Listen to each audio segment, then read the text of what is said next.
नमस्कार मो बसंत प्रिय दर्शक बंधु आज जीवंत आहार कार्यक्रम को मु स्वागत जनाए। आसतु प्रतिदिन परि आमे शास्त्रांश पाठ करवा।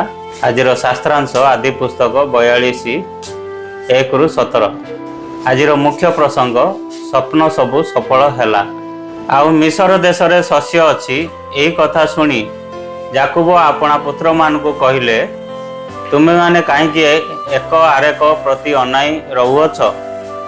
से आउरी कहले देख मु शुणिली मिसर देश रे शस्य अछि एणु तुमे माने सेठाकू जाई आमानक निमंते शस्य किणी आण तहिरे आमे माने न मरी बंचिबा। अनंतर जोसेफंकर 10 भ्राता शस्य किणीमा निमंते मिसर देश को गले। मात्र याकूब जोसेफंकर सहोदर बिन्यामीन को भाई मानक संगरे पठाइले नहीं, कारण से कहले केजाणी अबा यह विपत्ति घटे।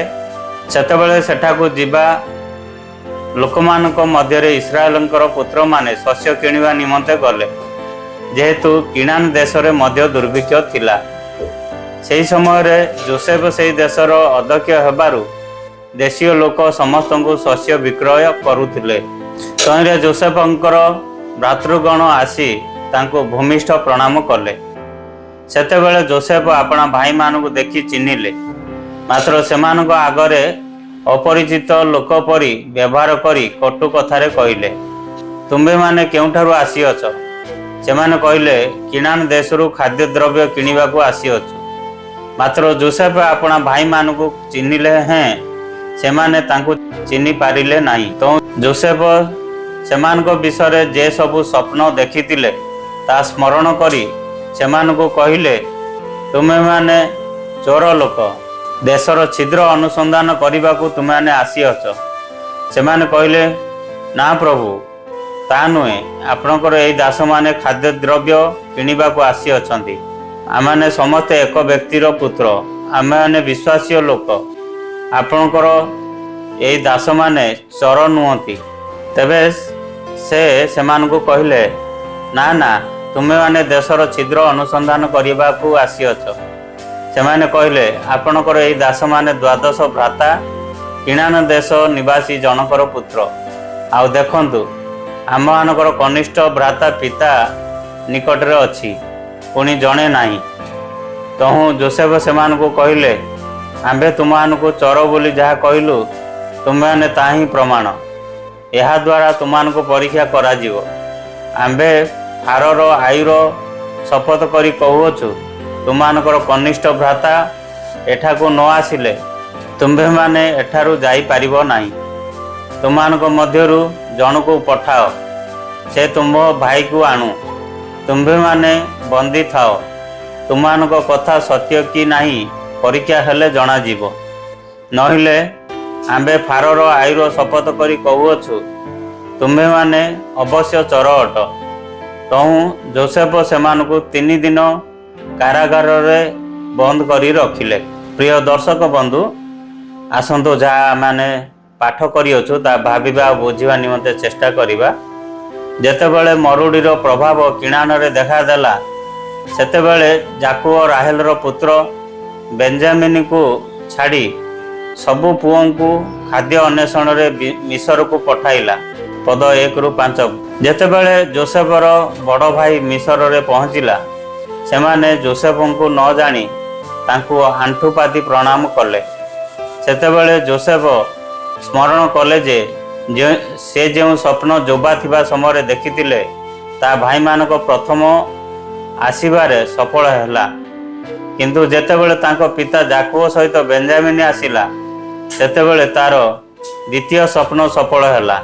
से सेमानक भाई मानकु परीक्षा करी सेमानकु गुप्तचर बोली अभियोग करथिले, जेपरी से प्रकृत रे तांको पिता और सान भाई विषय सठिक जानी पारिबे। पुणी से सेमानकु कारागार रे रखी जोसेफ जो दुख और अनुताप देई गति करथिले ता जेपरी सेमाने अनुभव करंती 9 रु 17 पदरे लिखा जाय। प्रिय दर्शक बंधु ईश्वर किए अटंती एही शास्त्रांश आमे देखिबा। ईश्वर कि प्रकार तांको इच्छा साधन करती ता आम्भे कल्पना करि पारिबा नाही। जोसेफर स्वप्न जहाँ तांको भाई माने तांको आंठू पातिबा सही समय पाई एक हास्यास्पद अटे, किंतु ईश्वर यही सबको आश्चर्य रूप से सफल कले। ईश्वर राज्यर मुक्ति साधन हेबा आमको बहु दूर अनुभव हेउछि, किंतु ईश्वर तांको इच्छा को आश्चर्य रूपे सफल करिवे। एही शास्त्रांशरू ईश्वर आमको कौन शिखाती ता माने देखिबा। जदि आमे ईश्वर इच्छा जानू तेबे सेतिरे दृढ़ होई सफल करि पारिबा।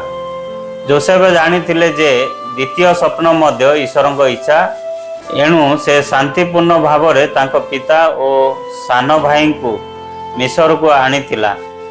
जगत ओ मो पाई ईश्वर इच्छा कौन, मु कौन करुअछि, मु कौन तांको इच्छा पूरण पाई अपेक्षा करिछि कि।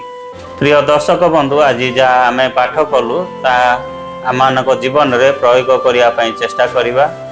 आसंतु प्रार्थना करिबा। प्रिय स्वर्गस्थ पिता, धन्यवाद दौची जोसेफंकर जीवन पाई। तुमे जो तांकर जीवन रे जो महान उद्देश्य रखिथिल, दुर्भिक्ष समय तांको परिवार को रक्षा करिया पाई जोसेफ तुमे अति कष्ट देकी तुमे तांको आनिथिल। मिस्र रे तुमे तांको उन्नत करिथिल। तांकर शेष अनेक दिन पर से स्वप्न देखिथिबा स्वप्न सफल कल, सेतिपाई धन्यवाद दौची प्रभु। सेपरी आम जीवन में जहाँ तुम्हें प्रतिज्ञा करिच दिने सफल करिवो, या जेपरी आम भरोसा करिवो। समस्त विषय आम मंगल निमत्ते तुम्हें ता साधन करिवो, या भरोसा करिवो। सेतिपाई आम साहाय्य कर। जीसुଙ୍କ नाम रे प्रार्थना उत्सर्ग करुछि। आमेन।